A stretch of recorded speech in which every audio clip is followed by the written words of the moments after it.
Bonjour à tous. Aujourd'hui, on va décortiquer une chaussure qui fait beaucoup parler d'elle, la Nike Vomero Premium. Sa grande promesse, révolutionner le confort en course à pied. Allez, on va voir ensemble si le pari est réussi. Bon, le message de Nike est on ne peut plus clair. Voilà une chaussure conçue pour repousser toutes les limites connues de l'amorti et du confort. C'est une sacrée ambition, on peut dire que la barre est placée très très haut.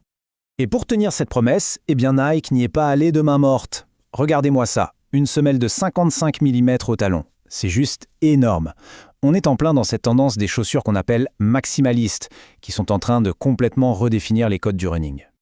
Forcément, en voyant ça, la question qui vient tout de suite à l'esprit, c'est « mais est-ce qu'on peut vraiment courir là-dessus ?» C'est un peu la grande question, et c'est justement ce qu'on va essayer de comprendre. Allez, c'est parti, plongeons au cœur du sujet. Cette fameuse révolution de l'amorti promise par Nike, qu'est-ce qu'elle a vraiment dans le ventre? Pour comprendre, il faut regarder d'un peu plus près, sous le capot si on veut. Quelle est la technologie qui se cache derrière ce confort XXL? Alors, le premier élément, c'est la mousse ZoomX. C'est une mousse super légère qu'on retrouve d'habitude dans les modèles de compétition de Nike, les fusées pour aller vite.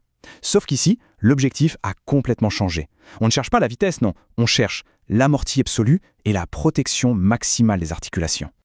Et ce n'est pas tout. Le deuxième ingrédient magique, c'est la double unité Air Zoom. En gros, ce sont deux coussins d'air compressibles, un placé au talon et un autre à l'avant du pied. Le but, ajouter ce rebond à la fois dynamique et bien contrôlé à chaque foulée. Bah bien sûr, il n'y a pas que la semelle. Tout le reste de la chaussure a été pensé intelligemment. On a une empeigne en mèche technique pour que le pied respire bien. Il y a aussi des renforts placés aux endroits stratégiques pour que le pied ne bouge pas et même une languette extensible pour que ça s'ajuste parfaitement. Bref, tout est fait pour qu'on se sente en sécurité, même perché là-haut. Bon, la fiche technique c'est bien beau, mais sur la route, ça donne quoi? Quelles sont les vraies sensations quand on court avec? Là-dessus, les retours sont assez unanimes. Dès qu'on met le pied dedans, la première impression c'est « waouh », un confort immédiat. On a vraiment cette sensation que la chaussure enveloppe le pied, un peu comme un chausson, avec une douceur assez remarquable qui ne disparaît pas au fil des kilomètres. Mais le point fort, vraiment le truc qui met tout le monde d'accord, c'est l'absorption des chocs. C'est simple, les genoux, les hanches, les chevilles, tout est protégé.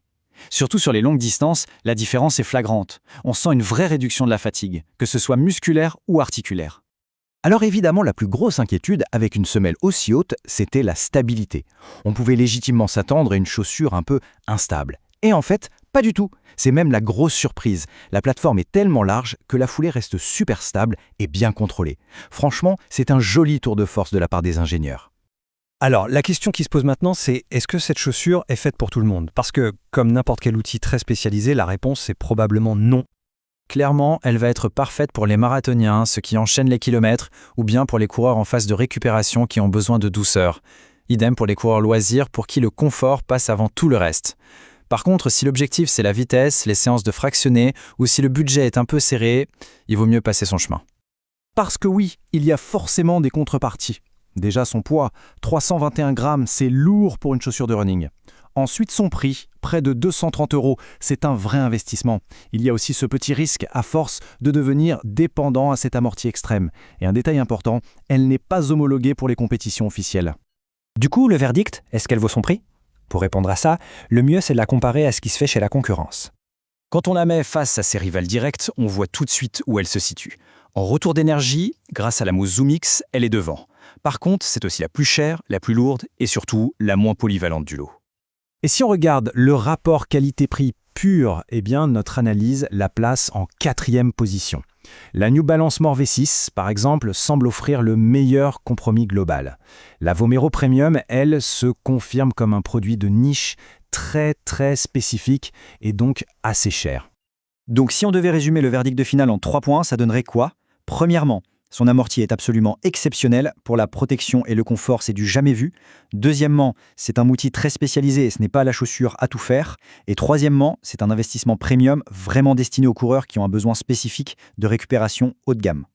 Pour récapituler rapidement, les points forts sont évidents. Un amorti et une protection des articulations hors normes, un confort immédiat et qui dure, une stabilité bluffante pour sa hauteur, un bon retour d'énergie et puis ce design futuriste et reconnaissable entre mille. Mais en face, il faut bien avoir en tête les points faibles. Son poids élevé qui limite sa polyvalence, son prix très premium pour un usage aussi spécifique, ce petit risque de dépendance à l'amorti et le fait qu'elle soit interdite en compétition officielle. Finalement, que retenir de cette Nike Vomero Premium? Que c'est une chaussure d'exception, mais pour un usage tout aussi exceptionnel. C'est vraiment l'outil ultime pour celles et ceux dont la priorité absolue est le confort, que ce soit pour encaisser de longues distances ou pour bien récupérer. Et ça nous laisse avec une question de fond, une question bien plus large. Est-ce que cette amorti maximale, c'est l'avenir de la course à pied? C'est une tendance qui ne cesse de prendre de l'ampleur et qui continue de fasciner autant qu'elle divise le monde du running. À méditer.